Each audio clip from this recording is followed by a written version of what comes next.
guys, look what I found at the thrift store today. So I picked up this fabric for $1 and I'm super excited to turn this to something cute. So my plan for this dress is create a cute dress. So I have been wanting to create this dress that I always see like on Pinterest or even on Instagram.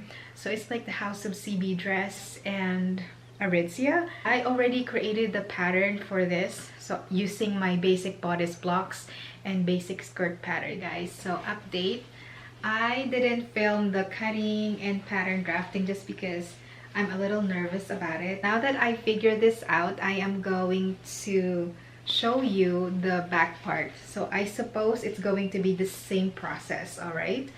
And I have to tell you, the princess seam was a little tricky and the waistline was nerve-wracking. I was kind of nervous with the sewing order. I struggled with it for a little bit, but I figured it out. So now I'm going to show you how I'm going to deal with the back of the Alright, that was a long intro, but let's get to sewing, shall we? So those little pieces are the side back panels, and this is the skirt. I'm going to sew a gathering stitch along the top edge to match the width of those side panels. I did not gather all the way to the seam allowance just because I wanted the allowance to be nice and flat. I am carefully gathering the skirt panel. I'm making sure that it is nice and even. And this is the same thing that I did for the front panel of the dress.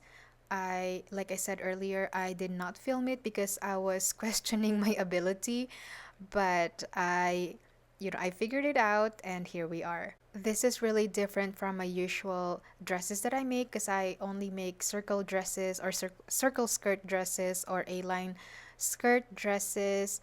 But today I wanted to kind of branch out a little bit more because I was so inspired with this dress that I saw at Aritzia, and it's so gorgeous, but it is also very expensive and it's out of my budget. So I suppose I said I'm going to try this out and see if I can recreate it. So this is what it looks like. I also serged the raw edges just so it is nice and neat when I put the pieces together. This piece is the center back, and I'm going to match the princess seams. Right sides of the fabrics are facing. Now the princess seam is a little tricky to stitch because it's on a curve.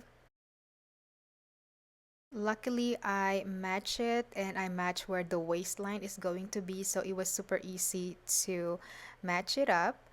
Then I'm just going to stitch it from here all the way to the hemline. When you're sewing the princess seam, if you are a beginner, I am going to suggest to do a basting stitch right along the curve and you slightly gather it. So I didn't do that because I'm just feeling confident for some reason. This is what it should look like. I repeated the same for the other back piece, and this is what they should look like. And then I am going to clip the seam allowance along the curve, then I am going to press it. I repeated the same steps to the front panel or front bodice.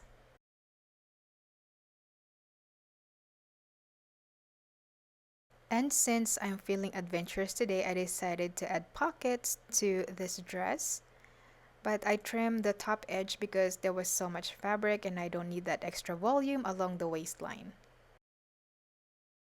I stitched the pocket bag on the right side of the fabric on the side seam, and it's about 2 inches below the waistline.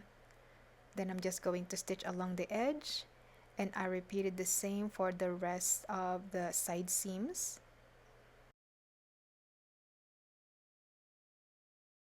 Then I flip the bag on the other side and top stitch it, and it's looking great. Then I repeated the same for the rest of the pocket bags. Then I match the side seams and I'm going to stitch from here to the other side, going around the pocket bag, alright? So just like that. And I'm also going to join the shoulder seams. By the way, if you want me to show you how I made the sewing patterns, be sure to leave them in the comments down below so I can go ahead and make that happen for you. I'm sorry if I did not add it to this video just because, I mean, I put so much effort in my sewing tutorials and I get lucky if I get 100 views.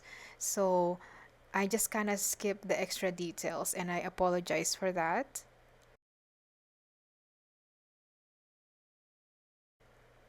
If you don't notice, I have 125,000 subscribers and I only get 100 views. That is so sad. That's why sometimes I'm just not motivated to put extra details to my videos because YouTube is not pushing it out there. Yeah, so that is just how it is. The algorithm hates me and it's killing my channel, which is kind of sad to talk about it, but that is just the truth. That's why all of my sewing projects here on YouTube is pre-recorded. This is by the time I post this video, it's going to be around July. But if you're following me on Facebook, that is real time. So I posted this like a month ago. And to be honest, I miss the old YouTube where you can just post something and then in one day you get 10,000 views. I miss those good old days and it feels rewarding. But nowadays here on YouTube, it's demotivating. I have to be honest with you. So that's just where I stand on YouTube at the moment. So 125k subscribers doesn't mean anything, just so you know. I apologize for my ranting, but I just have to get it out of my system. Anywho, I added the zipper and the neck facing. Then I just hand stitch it to make it seamless. Here I trimmed the arm side a little bit because it was on a tighter side. If you are still watching, I just want to say thank you. You are the real MVP in this channel. I totally appreciate you. I created a bias tape to go around the arm side. It is 1.5 inches and I fold it in and I am going to place it on the right side of the fabric all the way around, then stitch. After that, I am going to fold it in and hand stitch the bias tape to make it look seamless. Then I simply hem the bottom of the dress and it is completed. And here is the completed dress. I absolutely love, love, love how it turned out. I'm really surprised.